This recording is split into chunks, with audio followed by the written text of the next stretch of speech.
Nós já estamos há alguns dias do Natal, e eu quero usar esse tema, um exame pré-natal, para a nossa mensagem de hoje. O pré-natal que antecede o Natal, antecede o dia em que nós comemoramos o nascimento de Jesus. Eu quero usar esse mesmo tema para trazer algo interessante para você da parte de Deus nesta manhã. Em Mateus capítulo 1, livro da geração de Jesus Cristo, filho de Davi, filho de Abraão. Abraão gerou Isaac, Isaac gerou Jacó, Jacó gerou a Judá e seus irmãos. Judá gerou de Tamar a Farés e Zará. Farés gerou a Esrom, Esrom gerou a Arão, Arão gerou a Aminadab. Aminadab gerou a Naasson, Naasson gerou a Salmão, Salmão gerou de Raabe a Boaz.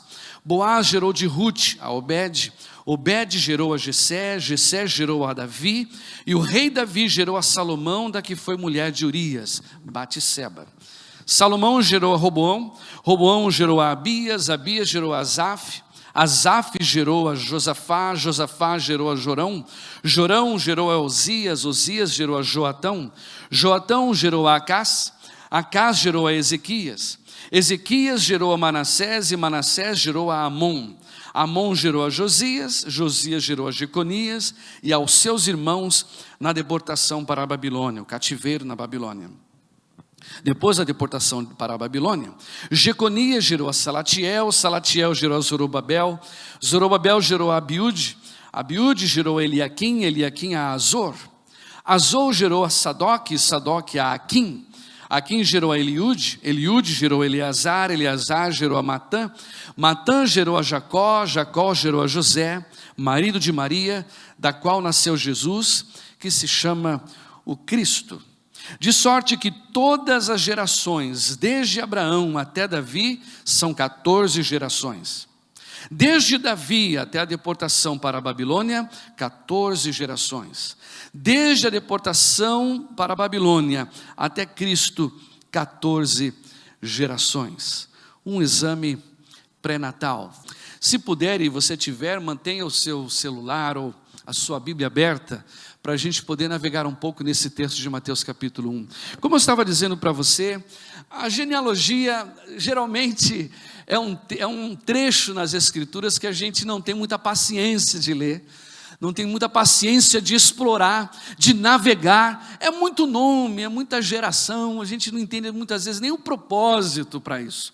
Sabe que lá na igreja a gente sempre, todo ano, a gente estimula e desafia a igreja a ler a Bíblia toda no ano, não é?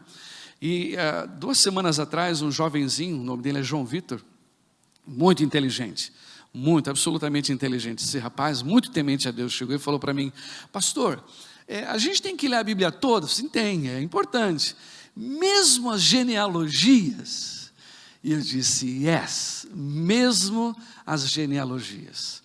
Foi o Espírito Santo quem inspirou os autores a registrar esses nomes. E ele fez isso com um propósito claro, que muitas vezes nós não identificamos o propósito, mas há propósito de Deus para todas as coisas debaixo do sol, há propósito. Quando ele ordenou o autor a escrever esses nomes todos aqui, existe um propósito para mim, existe um propósito para você, pelo qual ele ordenou o autor a escrever. Sabe, na mente hebraica, na mente judaica, é importante saber de onde a pessoa veio, e a melhor forma de saber isso é através da genealogia. As genealogias, elas são úteis porque podem identificar quem é a pessoa, a sua procedência e como será o seu futuro. A genealogia na mente hebraica. Na mente hebraica, também através da genealogia, as pessoas conseguem identificar direitos de posse e propriedade, para saber de onde você veio, se você tem autoridade ou não. E também, sobretudo, a genealogia na mente do judeu, ela tem o poder de manter a história dentro do trilho.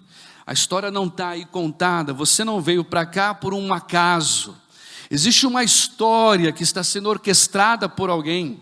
E no dia que eu e você entregamos a vida para Jesus, entendemos que a nossa história está debaixo do controle e da caneta de Deus. Ele está escrevendo a nossa história. Ele escreveu a história que Mateus registra aqui e continua escrevendo a história. Então a genealogia na mente do autor, Mateus, e na mente judaica, ela é muito importante. Esse não é o único trecho nas Escrituras que fala de genealogia. Por exemplo, Gênesis, nós temos 9 genealogias. O livro de Crônicas, os 2 livros juntos, tem 17 genealogias. Nós temos também outros trechos no próprio Evangelho, no Novo Testamento, a genealogia aqui em Mateus e em Lucas, a genealogia de Jesus. Em Lucas, a sua genealogia materna. Aqui em Mateus, a sua genealogia, como ela é conhecida, paterna. Como eu disse, Deus observa, Deus está observando, olhando como está sendo construída a história. E se você notou bem a leitura que fizemos no texto, o texto é rico, não em CPF. O texto é rico, não em SIN number.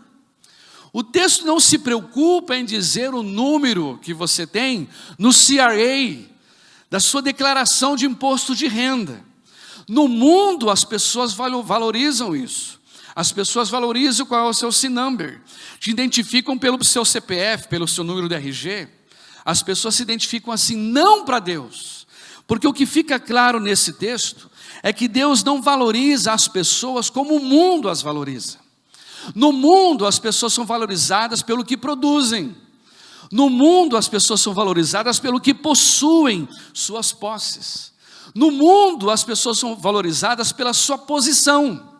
Se tem o título de doutor, se tem o título de bacharel, se tem apenas um college, se fez apenas o high school, ou se é uma simples dona de casa. No mundo, as pessoas são valorizadas assim, não Deus. Deus não valoriza a pessoa pelo que elas produzem. Deus não valoriza as pessoas pelo que elas têm. Deus não valoriza pessoas porque são altas em posição, não. O texto deixa clara, a primeira realidade que eu quero colocar aqui, é que Deus valoriza pessoas. Deus valoriza nomes. Se o texto está cheio de alguma informação, a informação que temos na leitura que fizemos do versículo 1 ao versículo 17, são nomes. Nomes de gentes. Pessoas que nasceram, pessoas que viveram, pessoas que sofreram, pessoas que escreveram, pessoas que são gente.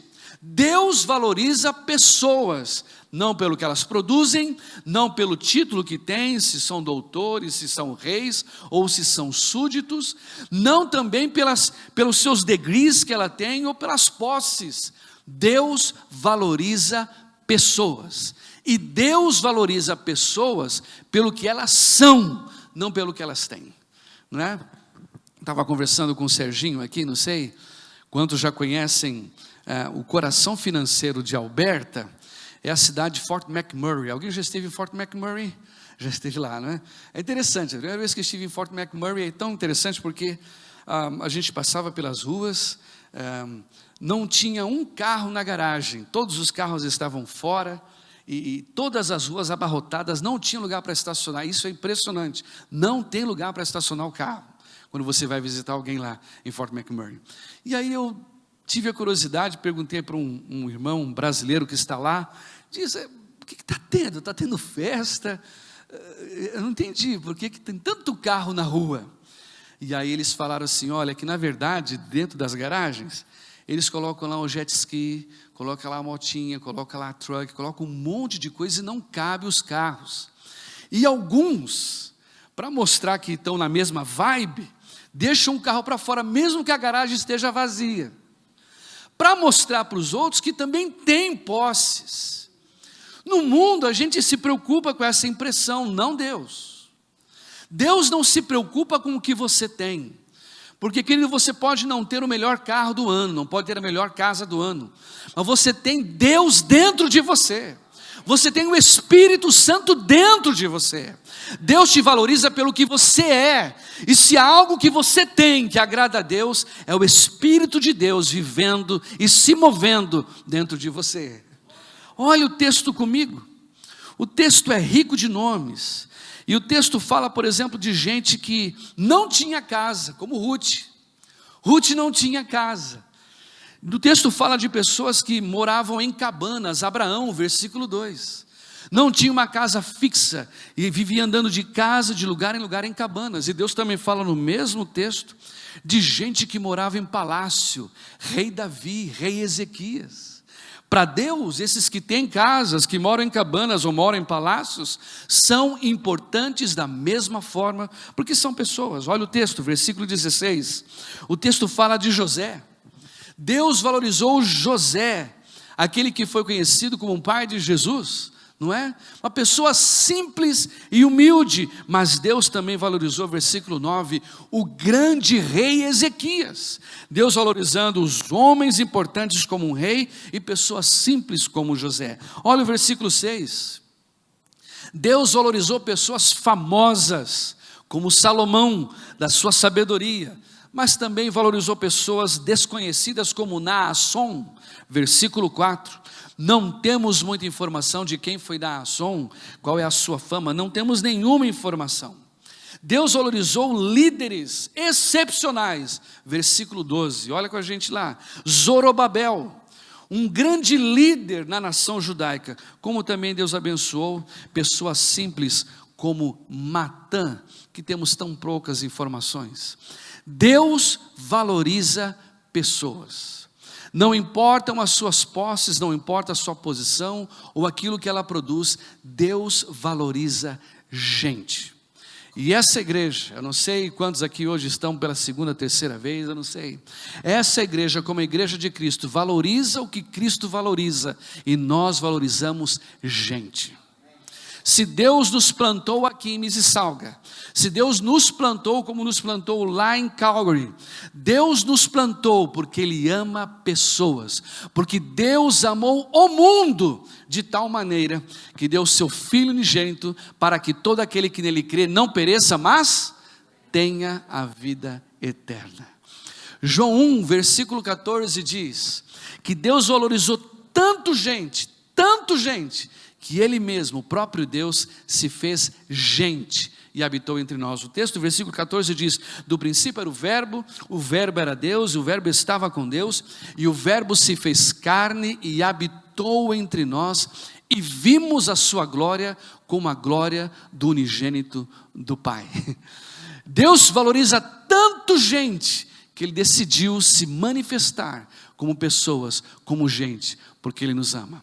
E olha, pastor Carlos, pastor Wagner, nós já temos ouvido dos irmãos, o quanto os irmãos valorizam pessoas aqui, pelo trabalho que é feito nas quartas-feiras, né? Na ação social, de cuidar de pessoas que vêm aqui do Food Bank, e são assistidas. Por quê? Porque Deus valoriza pessoas e nós não vamos fazer diferente, valorizamos gente. Por isso que quando você ver alguém na escola, ver alguém na faculdade, ver alguém na fila do Superstore, do Costco, onde for, e é gente, está pedindo dinheiro, está no semáforo, onde for, valorize, ore por ele, ore por ela, porque Deus ama aquela pessoa, Deus ama a vida dele, em nome de Jesus. Entenda isso, a primeira verdade no texto aqui, é que Deus valoriza gente, Deus valoriza pessoas. E eu quero investir um pouco de tempo na vida de um dos personagens que foi mencionado aqui, o rei Davi,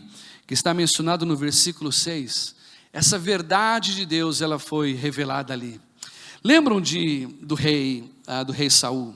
O rei Saul, rei de Israel, havia entristecido Deus por causa da sua desobediência, por causa da sua rebeldia. E Deus disse para Samuel ir até a casa do pai de Davi, e ali ele haveria de levantar um rei. Ali Deus já tinha escolhido alguém.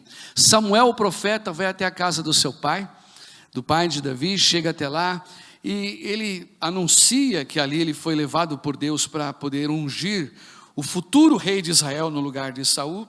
E quando ele vê o primeiro, ele assusta pela sua magnitude, pela força, pela altura, e ele logo diz, eis aí o rei de Israel. E você lembra o que Deus disse, não é? Que Deus não vê como o homem vê, porque o homem olha a aparência, mas Deus vê o coração. Para Deus não é importante como a pessoa é ou como ela está vestida, Deus olha o coração, Ele valoriza pessoas. E isso ficou claro quando a gente vê a vida de Jesus. Quando Jesus ele deixou os seus discípulos e foi andando em direção a Gadara. E ali em Gadara ele encontrou o endemoniado gadareno.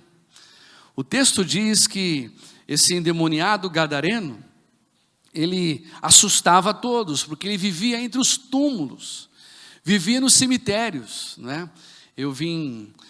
Nós conhecemos o Serginho da cidade de Marília, e eu lembro muito bem que a gente sempre tinha que visitar alguém, não é? E passava ali pelo cemitério da Saudade, lembra ali, né, Serginho? Um muro alto, né, do cemitério, e eu lembro que fui fazer uma visita à noite, ali naquela região, não no cemitério, não fui visitar ninguém do cemitério, mas ali na região.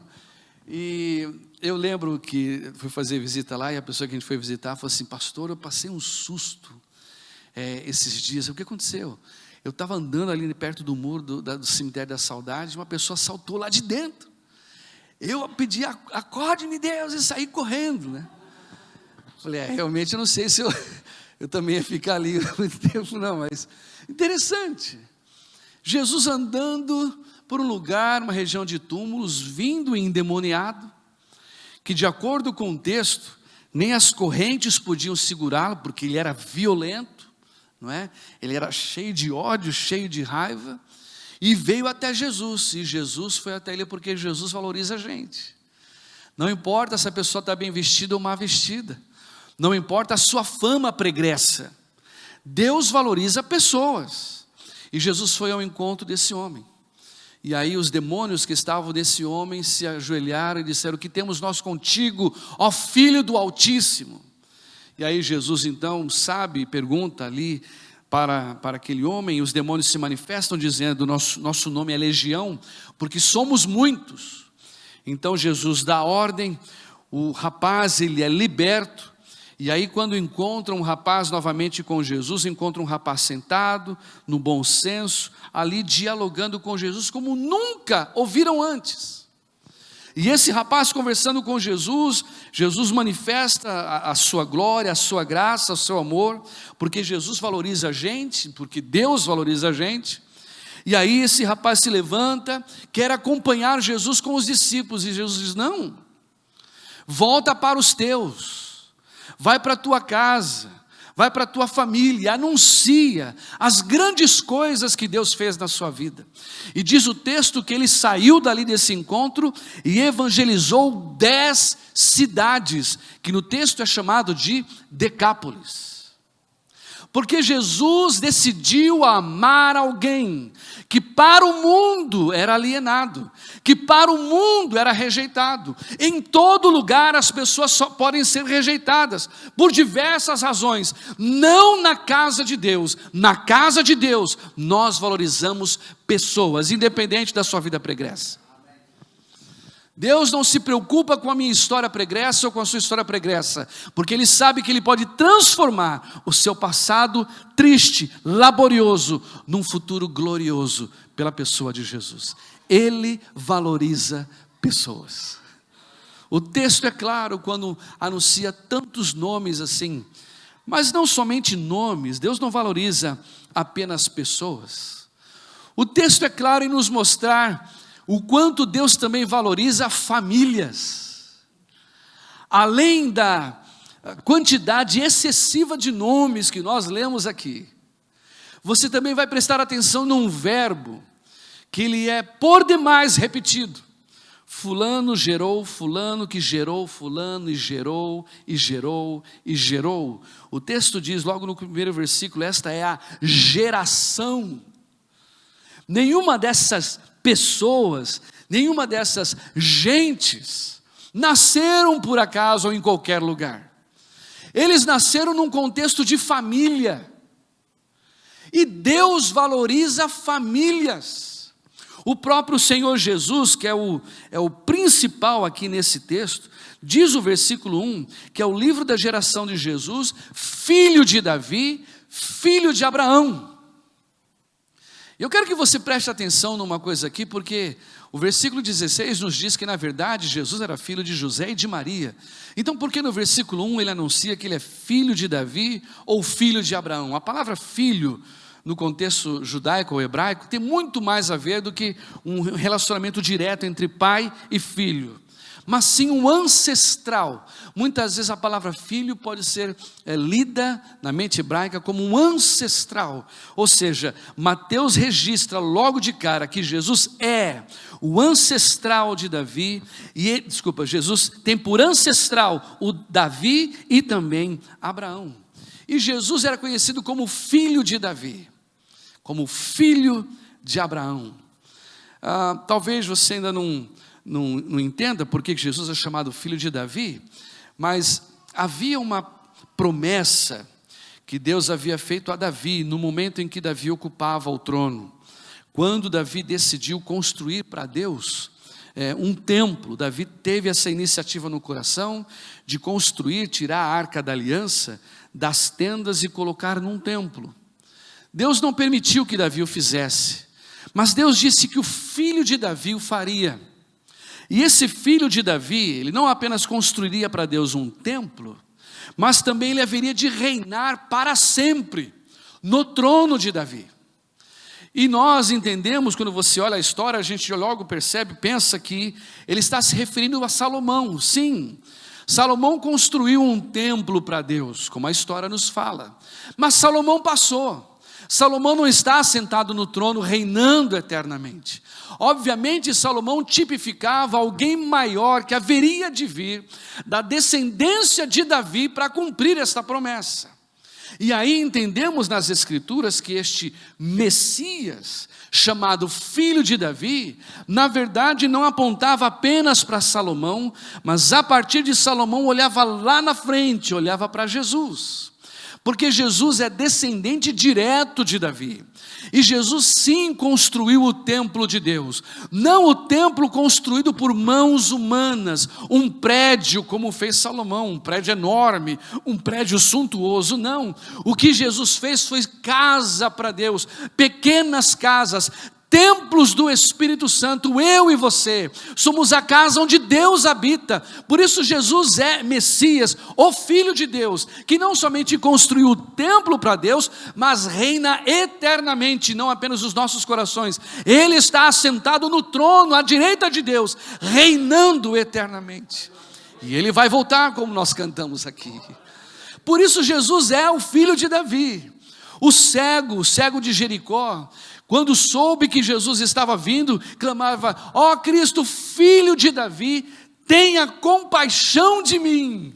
Porque ele sabia que Jesus veio para cumprir esta promessa de Deus. Não apenas a promessa de ser o filho de Davi, como diz o versículo 1, mas também o filho de Abraão. Porque Deus havia feito uma promessa para Abraão. Abraão, você sabe a história. Abraão já era de idade. E Abraão não conseguia gerar filhos. A sua esposa Sara era uma mulher de idade. E o tempo foi passando, Deus fez a promessa e a promessa não se cumpria. E a promessa não acontecia. Ele ia ficando cada vez mais idoso, ela cada vez mais idosa. E a promessa de ter um filho não se cumpria. Porém, a Bíblia diz em Gênesis que Deus, além de reafirmar que daria um filho para Abraão e Sara, Deus ainda disse que através desse filho todas as nações da terra seriam abençoadas. E aí o texto fala para a gente que com a idade de 100 anos, Abraão, com a idade de 90, Sara, ela pôde trazer à luz um filho, e o seu nome foi Isaque. Isaque nasceu como cumprimento da promessa de Deus. Mas não foi Isaque que abençoou todas as nações da terra. A promessa de Deus foi parcialmente cumprida no nascimento de Isaque, quando Abraão teve 100 anos e Sara 90. Foi parcialmente cumprida, porque na verdade Jesus, como descendente direto, filho de Abraão, ele cumpriu esta promessa, porque em Jesus todas as nações da terra são abençoadas. Como eu sou abençoado quando vejo os irmãos aqui cantando em português, cantando em inglês, cantando também em espanhol. Espero que da próxima vez seja também em chinês. Lá em Calgary a gente tem muito chinês, não é? Estamos tentando aprender, é muito difícil. É melhor ser pentecostal, falar em línguas estranhas do que falar em chinês. É muito mais fácil, não é? Gente, mas Jesus é o filho de Abraão. E Paulo, no livro de Gálatas, Quando fala sobre Jesus e relaciona Jesus com Abraão, Paulo diz que em Jesus todas as nações, todas as famílias da terra são abençoadas. Sabe qual é a verdade que vemos aqui? É que Deus não apenas valoriza pessoas, Deus valoriza famílias. Sabe por quê? Porque Deus vê que nas famílias, as famílias aos olhos de Deus, é um lugar onde Deus cumpre suas promessas. Não importa quanto tempo já passou de uma palavra que Deus te deu. Deus te deu uma palavra, essa palavra vai se cumprir, porque nenhuma das palavras que saem da boca de Deus voltam vazias. Nós estamos aqui em Calgary já há 13 anos. Eu me lembro muito bem, com a idade de 12 anos. Fui dormir, tive um sonho. Neste sonho eu estava deitado e veio para cima da nossa casa, lá em São Paulo, um grande avião. Esse avião parou por um tempo, depois esse avião se deslocou e foi embora. Depois veio um avião menor. Esse avião menor ficou ali e aí o sonho acabou. E eu acordei assustado. E falei para minha mãe viu que eu estava assustado. O que foi, Alexandre? Mãe, tive um sonho. O sonho era assim, assim, assim. Minha mãe parou, minha mãe é cristã, meu pai também. Parou e perguntou assim: Alexandre, como era esse avião? Eu disse: mãe, o avião, eu não sei muito bem, mas eu sei das cores. A cor era branco e vermelho, isso eu sei. Ela disse: está certo. Mas mãe, o que é isso? Eu já sei, mas eu vou esperar o tempo para te dizer. Passado um tempo, me casei, né? A Miriam, a pessoa mais feliz do mundo, casou comigo, pela humildade, né, que tem. E passado um tempo a gente estava vivendo e passamos uma situação e logo alguém fez uma proposta: pastor Alexandre, por que você não vai passar um ano sabático para espairar um pouco a cabeça? Eu disse: boa ideia, e para onde que eu vou? Olha, eu tenho um amigo no Canadá, está plantando uma igreja. Por que você não decide passar um ano lá com esse amigo no Canadá? Falei: boa ideia, mas como é que eu faço isso? Não, vamos conversar com ele e vamos ver como isso vai acontecer. E aí a situação foram passando muita coisa, até que a gente entendeu o processo como era.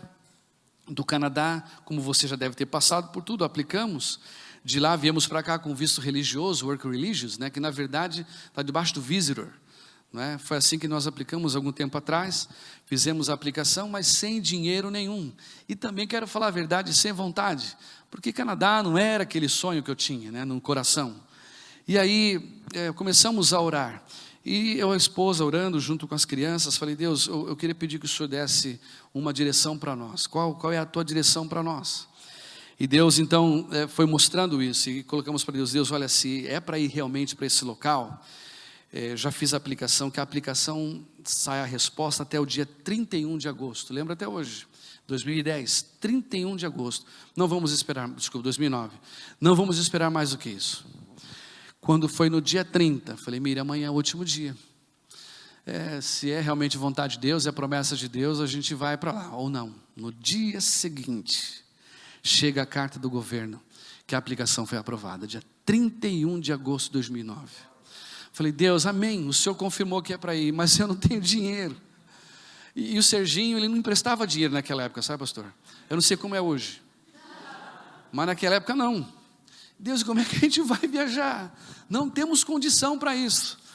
E Deus confirmou de diversas formas. Eu lembro muito bem, estávamos andando, era uma quarta-feira, andando pelo shopping Esmeralda, o Serginho sabe onde é, e andando pelo shopping encontrei um rapaz que trabalhava na TAM. Ele era da igreja, da terceira igreja batista de Marília, ele trabalhava na TAM. Eu falei assim: pastor Alexandre, que bom te ver. Falei: que joia, o que aconteceu? Olha, pastor, Deus colocou algo no meu coração, me abençoou tanto, mas tanto, que eu teria meu propósito de abençoar todos os pastores da cidade. Falei: que legal, e só falta você, eu não te encontrava. Bom, agora você já encontrou, E o que é isso? Não, pastor, vem cá, eu vou te levar. Aí ele comprou um par de sapato, pastor, para cada pastor da cidade, Eu tenho esse sapato guardado até hoje, está lá em Calgary, eu não trouxe para cá, um sapato preto. E aí ele trouxe, me levou até o lugar e falou: olha, pastor, escolhe aí um sapato. E aí eu escolhi um sapato, e mal ele sabia que eu tinha ido ao shopping mesmo para procurar um sapato, porque ia celebrar um casamento no sábado daquela semana. E aí ele comprou o sapato, puxa, que benção, agradeci a Deus e agradeci a ele. Fui para casa, era quarta de manhã, nós nos encontramos no shopping. Quando foi à noite, tinha uma célula, um life group, E nós fomos a esse culto na casa. E chegamos no culto da casa, estávamos orando, e aí Deus levantou um sargento da Polícia Militar, Serginho, não sei se tu vai lembrar do Sérgio, também da Terceira Batista. Ele se levantou e falou assim: pastor, Deus me deu uma palavra aqui, posso entregar? Eu falei: claro que pode, irmão. Pastor, mas não estou entendendo nada. Mas irmão, é de Deus? Irmão, tem certeza? Tem? Então entregue a palavra que Deus colocou no teu coração. Ele disse assim: pastor, essa palavra é para ti. E qual que é, irmão? Ele falou assim: olha, eu não estou entendendo nada, mas Deus manda te dizer: o Deus do sapato é o Deus do avião. Ninguém entendeu, nem ele. Mas eu comecei a chorar. Falei assim: amém, Deus. Se o Senhor é o Deus que fez acontecer o sapato, vai também acontecer as passagens de avião. Irmão, para encurtar a história, na sexta-feira o povo me ligou, lá do sul: pastor Alexandre, sobre o que você está indo para o Canadá, é verdade? Eu falei assim: estou na iminência de ir, eu não sei como, mas eu vou. O que está faltando, pastor? Sapato eu já tenho. O que falta? As passagens, somos em 4. Pastor, não falta mais nada, a gente vai pagar essa passagem. Quando nós fomos para São Paulo, Marília e São Paulo são 6 horas, e nós fomos para São Paulo, nós viajamos pela Air Canada, e a cor do avião era branca e vermelha. Naquela hora, eu entendi o sonho de 12 anos, lá atrás, da palavra que Deus tinha dito. Liguei para minha mãe: mãe, lembra aquele sonho lá atrás? Ela: sim, lembro. Mãe, olha isso aqui. Mostrei a foto do avião. Ela disse: a mãe, era isso que a senhora estava se referindo? Sim. E por quê, mãe? Porque ela disse: Alexandre, aquele avião grande era para o seu pai. Quando nós nos casamos, Deus fez uma promessa para o seu pai, para ele ir para fora do país. Deus não falou onde era, mas seu pai não quis ir. E aí depois Deus mandou um avião pequeno que era para você, e agora você está indo. Deus cumpre as promessas que Ele fala para ti. Ele disse que vai salvar o seu marido, Ele vai salvar o seu marido. Ele disse que vai curar a sua esposa, Ele vai curar a sua esposa.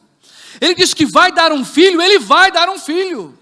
Homens prometem, mas não cumprem, mas aquilo que Deus diz vai se cumprir, porque nenhuma das palavras que sai da boca de Deus volta vazia. Os céus e a terra passarão, mas diz o Senhor Jesus: as minhas palavras não hão de passar. Família é um lugar onde Deus cumpre promessas. Mas não só isso, olha o texto aqui. O versículo 1 e o versículo 16 tem uma similaridade. Tanto no versículo 1 quanto no versículo 16, o autor Mateus, ele começa se referindo a milagres. Porque Abraão, versículo 1, não tinha como ter filhos. Abraão teve filhos depois de muito tempo, foi um milagre. Um ancião de dias, uma anciã de dias, poder gerar filhos. E ele termina o versículo 16, essa genealogia, trazendo um outro milagre: como pode uma jovenzinha, uma mulher virgem, dar à luz a uma criança, Jesus? Como isso é possível? A intenção de Mateus é deixar claro que Deus valoriza famílias, porque Deus olha a família não apenas como um ambiente de promessa, onde Ele cumpre promessas, mas Deus também olha a família como um ambiente de milagres. Deus faz milagres dentro das famílias. Deus, quando olha a sua casa, quando olha a sua família, Ele vê uma oportunidade enorme de manifestar o seu poder, a sua graça, o seu amor, realizando milagres na sua casa. Basta você crer. Basta você abrir o coração, porque Ele disse para Marta e Maria, onde Ele quis realizar o milagre: se creres, verás a glória de Deus. Lázaro, seu irmão, havia falecido 4 dias, morto de 4 dias. E aí o que aconteceu, você sabe o texto: Jesus foi em direção até a casa de Marta e Maria, Lázaro falecido há 4 dias, e chegando lá, o que Jesus fez? Ele conversou primeiro com Marta. Marta estava daquele jeito, e aí Jesus falou com ela que Ele era a ressurreição e a vida, João 11. E aí ela disse: sim, Senhor, eu creio que Ele vai ressuscitar no último dia. E Deus disse para ela assim: olha, se creres, verás a glória de Deus hoje. Não no último dia, hoje. E aí ele continua o caminho até a sepultura onde estava Lázaro. Ele encontra Maria, Maria está chorando, clamando, e diz o texto em João 11:35, Jesus chorou. um dos menores versículos da Bíblia, mas que trazem o coração de Deus para nós. Como Deus se compadece da minha fraqueza, da sua fraqueza, como cantamos aqui. Como Deus conhece a minha estrutura e a sua estrutura. Como Deus não apenas conhece, Ele é empático, Ele sofre conosco. A Bíblia diz em Isaías 53, Jesus é o varão de dores, Ele sabe o que é dor. Ele sabe o que é sofrimento. Ele sabe a luta que é contra uma enfermidade. Ele sabe que é a luta contra um câncer. Ele sabe dessas lutas, Jesus sabe. E Jesus se compadece, o texto diz. Jesus foi até o lugar onde estava Lázaro e chamou: Lázaro, vem para fora. Mas antes de realizar o milagre, uma pedra teve que ser removida.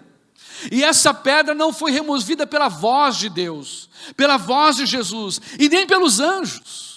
Os anjos na ressurreição de Cristo removeram aquela pedra para que eles pudessem ver que o túmulo estava vazio. Mas um milagre em Lázaro, naquela família de Marta e Maria, não. Não foram os anjos que removeram a pedra. Não foi a autoridade da voz de Jesus para que a pedra saísse e aí ele realizasse o milagre, não. Ele ordenou que tirassem a pedra. Porque a voz dele já estava ecoando e aquela pedra tinha que ser removida para que o milagre se manifestasse.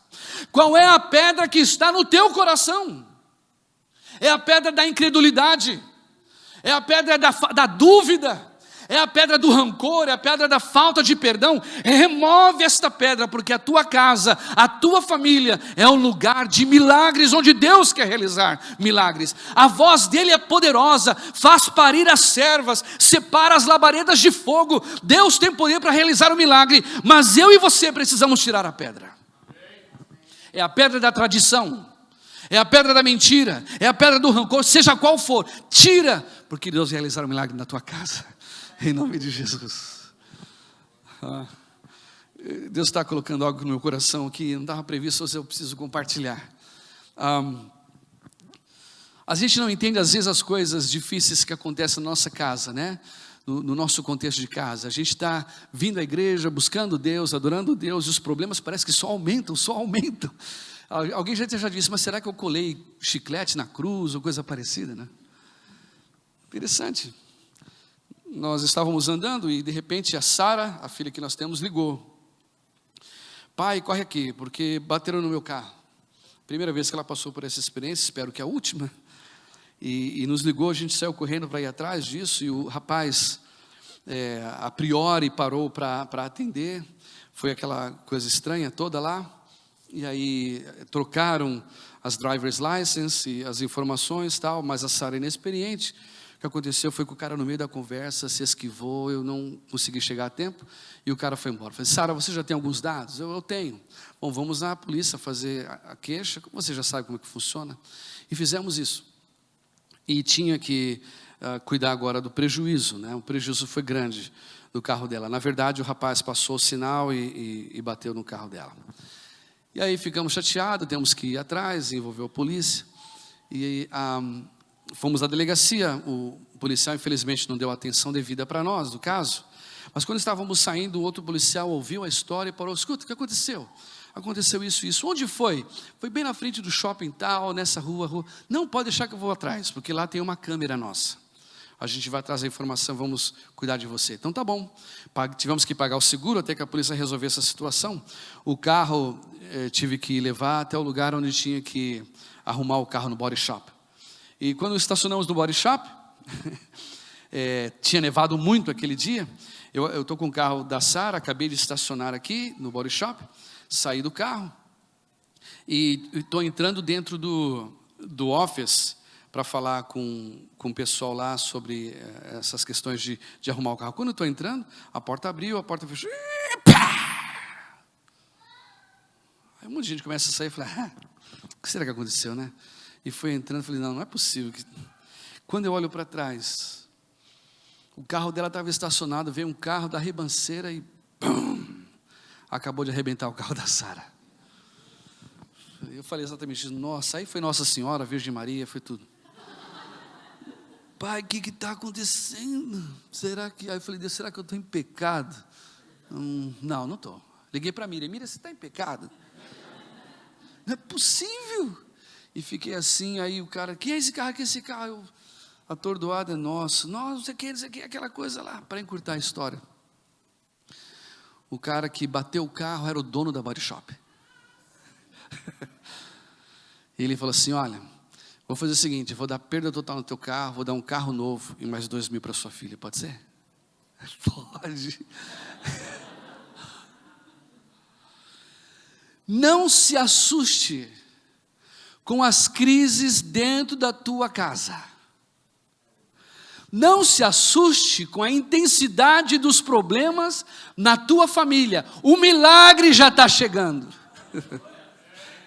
Quando a situação é desesperadora, espere, porque a voz de Deus vai ecoar e o milagre vai se manifestar em nome de Jesus.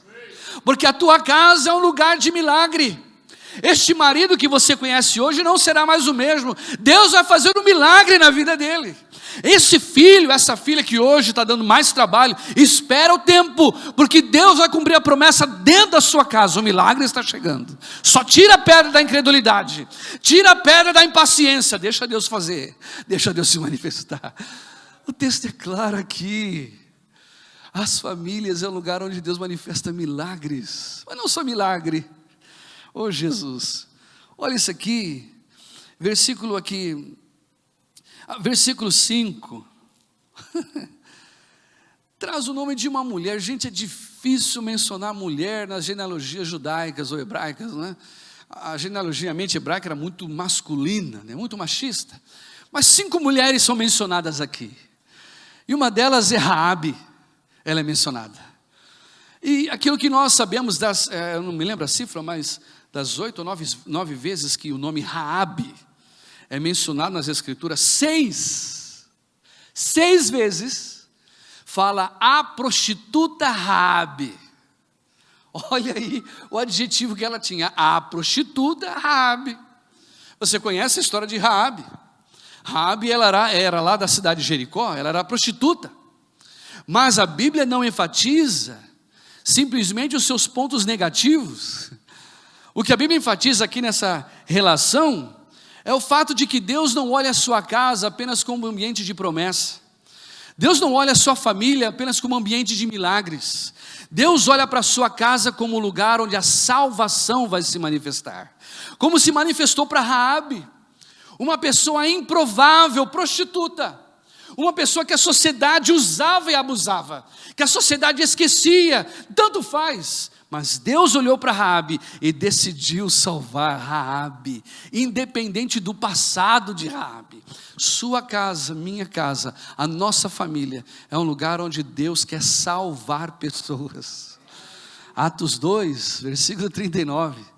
Depois da excelente pregação de Pedro, a primeira vez que Pedro prega, depois que ele é cheio do Espírito Santo, perguntaram para ele: varões irmãos, o que devemos fazer?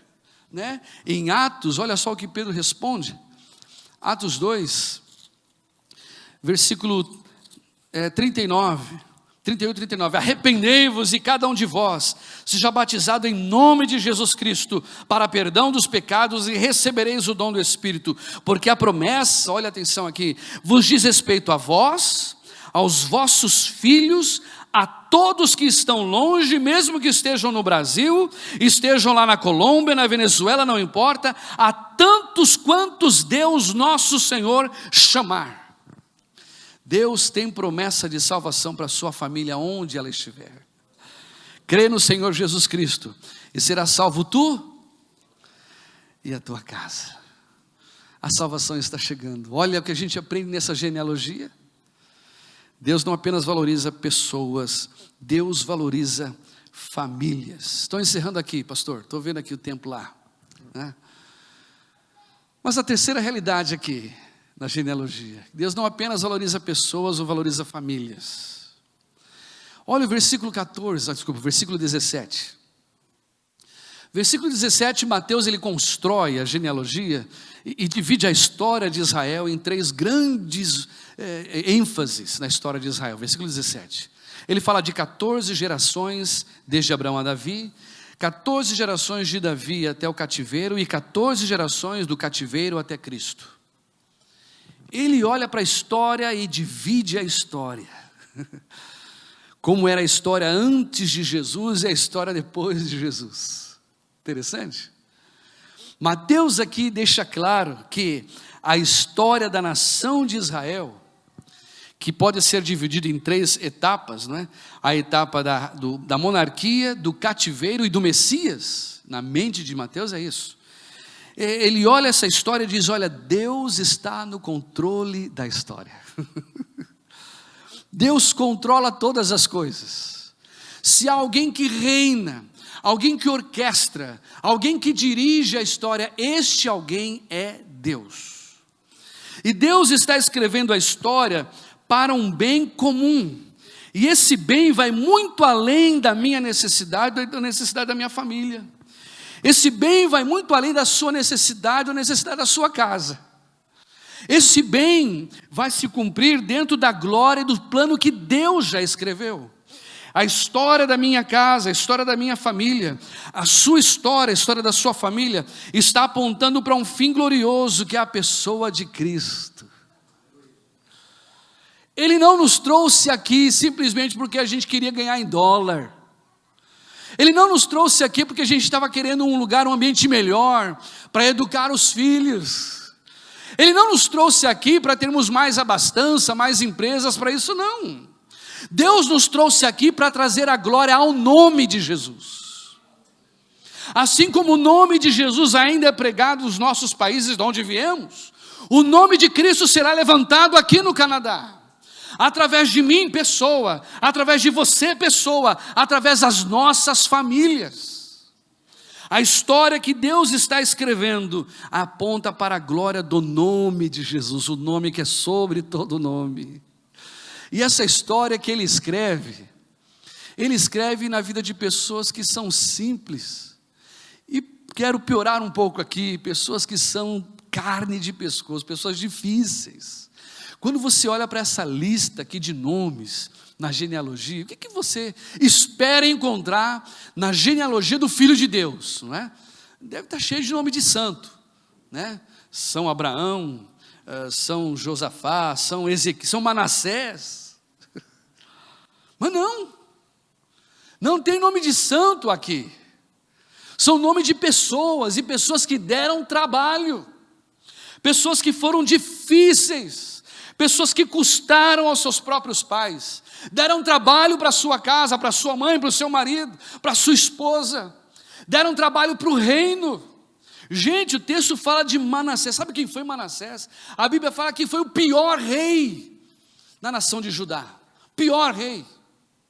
E Deus transformou a história de Manassés, um homem difícil, um homem que era ímpio, num homem transformado pela graça de Deus.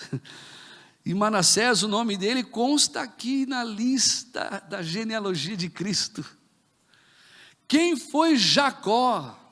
O nome Jacó significa trapaceiro. Ele era infiel, ele enganava as pessoas, enganou seu irmão, enganou seu pai, mentiroso. E Deus transformou Jacó em Israel. Deus transformou sua história, o seu caráter, sua postura, porque Deus tinha algo glorioso através de Jacó. E Deus mudou Jacó, a história de Jacó, e escreveu a história através de Jacó. Gente, o que dizer de Davi? O rei Davi, um homem segundo o coração de Deus. Antes de ter esse nome, esse título, você sabe a história de Davi. Ele era um assassino.